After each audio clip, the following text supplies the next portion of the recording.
Hello all and welcome to TVM Academy. This is VARC 100, a free practice course for CAT verbal section. RC number 38 of the series. Let's begin. So in the first paragraph, author tells you that learning and reinforcement theory about alcoholism proposes that alcohol consumption reduces unpleasantness. Some rat experiments show that alcohol reduces fear. It is the immediate pleasure that draws one towards alcohol despite the bad consequences that should discourage him, according to the learning theory. In the next paragraph, he tells you, in fact, the unpleasantness resulting from consumption of alcohol may itself become the trigger for another episode of consumption. So it's like entering a loop. In the next paragraph, he says, punishment can serve as a reward rather than as a deterrent. And finally, experiments show that excessive consumption can be learned or acquired through conditioning of the brain. So that's what experiments have shown. An easy passage to understand. Let's look at the questions quickly. What is the primary purpose of this passage? Option A, to compare the learning and reinforcement theory to other theories of alcoholism. There is no mention of other theories of alcoholism. So this is simply an alien idea. Goes out. Option B, to discuss how the behavior of alcoholic persons is explained by learning theory. Pretty much could be the answer. Option C, to argue that alcoholism is a learned behavior. An equally good choice. However, when you compare B and C, C does not mention learning theory. And the entire discussion about alcoholism has been done in context of learning theory. Therefore, option C is incomplete and B is better. Option D, to explain how fear and anxiety stimulate and reinforce drinking in alcoholic persons. Again, a good choice, a decent choice. But the same problem, it does not mention learning theory, learning and reinforcement theory. Okay, so this is also incomplete. So moderate level question, because B, C, and D were really close choices.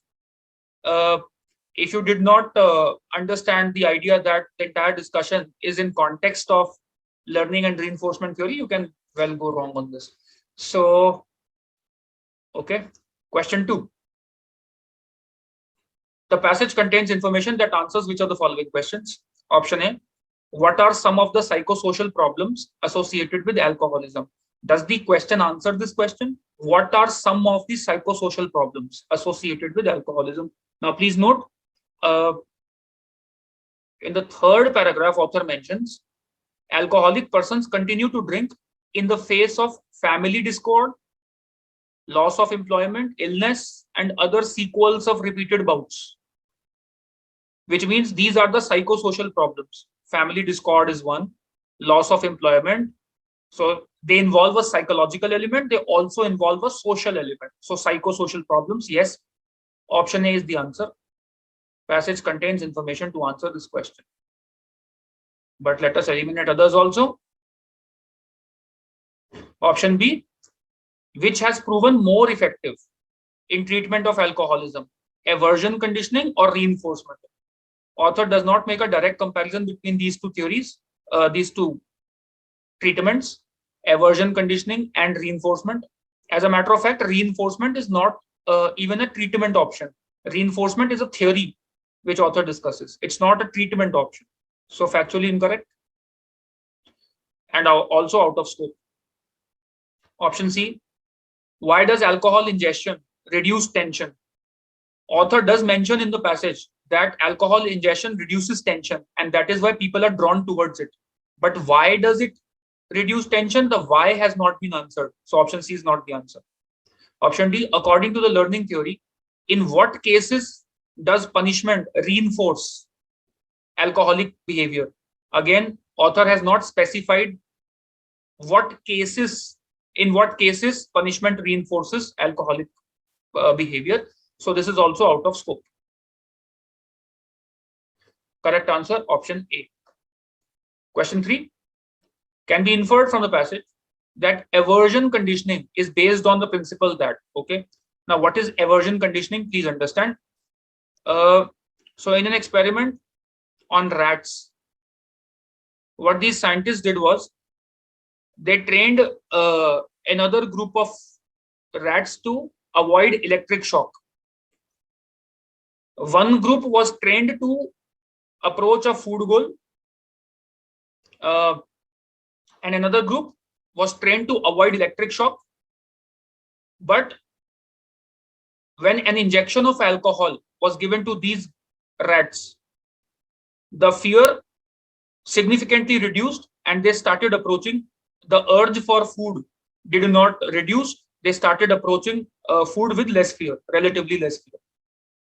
So what is aversion conditioning? Therefore, what is the basic principle on which this aversion conditioning is based? Option A, that electric shock stimulates a response. No, electric shock does not stimulate a response. Incomplete. And what kind of response anyway? It's vague. Electric shock discourages the rats from approaching food. So it has to be specific. Option A is vague. Option B, behavior that is punished will be avoided. Correct answer, option B. That's exactly what the basic principle, the underlying principle is.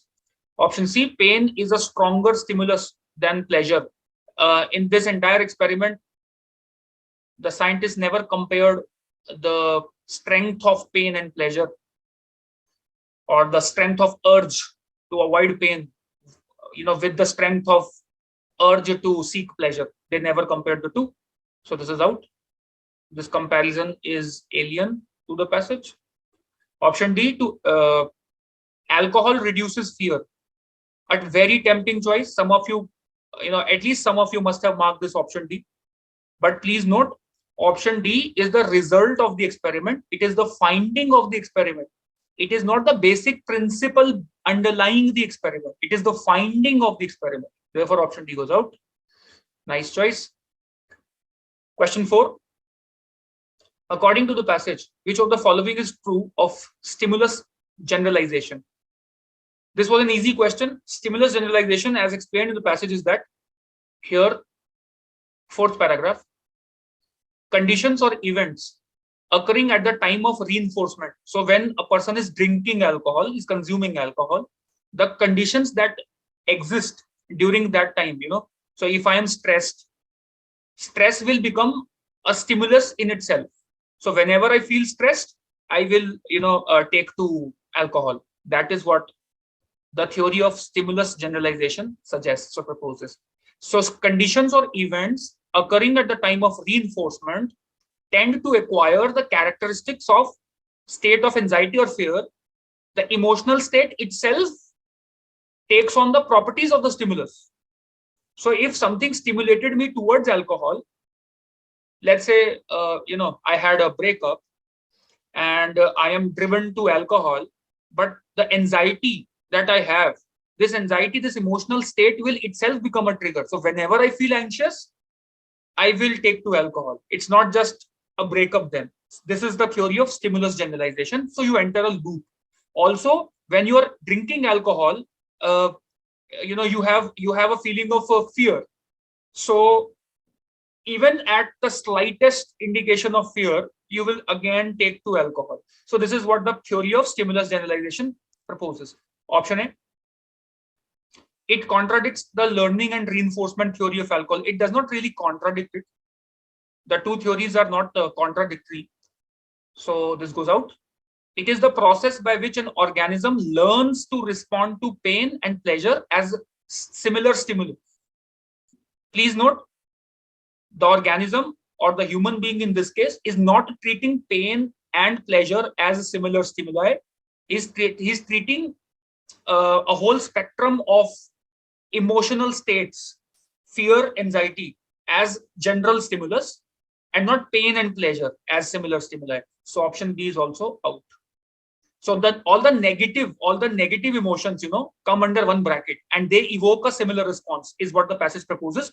Not that positive feeling and negative feeling also become one. They also become similar. No, all the negative feelings, are they become one category and they evoke a similar response. Option C, it supports the hypothesis that excessive alcohol consumption can be learned. Though option C is supported by the passage, there is no relationship between this idea and the idea of stimulus generalization. So this part was discussed only the last paragraph. Option C goes out on grounds of relevance. It is not relevant to the question. Though it is a fact mentioned in the passage, it is not relevant to the question. Question's demand is something else. Option D, it occurs when the conditions associated with the stimulus come to evoke the same response as the stimulus itself evokes. Exactly what we read, exactly what we discussed. Option D is the correct answer. Last question. The author cites Conger's experiment with the two groups of rats in order to do what? Okay, we have already read this part of the passage. Option A, to show that ingestion of alcohol does not affect appetite. Where does appetite come from? They were not eating bananas, or they were in fact, the passage does not ever mention whether their urge to have food was decreased. If at all, they were able to overcome fear after ingesting alcohol. So the urge of food remained the same. This is what the passage mentions. Second paragraph, last line. The pull towards the food was unchanged. Okay. So it does not affect appetite. As a matter of fact, option A is contradictory to the passage. It contradicts the passage. Option B, to corroborate the findings of other academic researchers. Alien idea. No other academic researchers are mentioned in the passage. Option C, to show that alcohol makes one less inhibited. Inhibited means, deterred by fear. So option C should be the correct answer. Option D, to disprove the learning and reinforcement theory. They did not carry out the experiment to disprove learning and reinforcement theory. Rather, they carried out this experiment to support it, to prove it, or to explain the same theory. So this also factually incorrect, goes out. Hope you enjoyed the passage. Though the passage, the article was easy to understand, questions, especially the answer choices, were confusing. They were tempting. And this is typical of CAT. Keep learning, keep improving, spread word about TVM Academy. Share this video with your friends. Do not forget to like it. Thank you very much. Cheers to learning.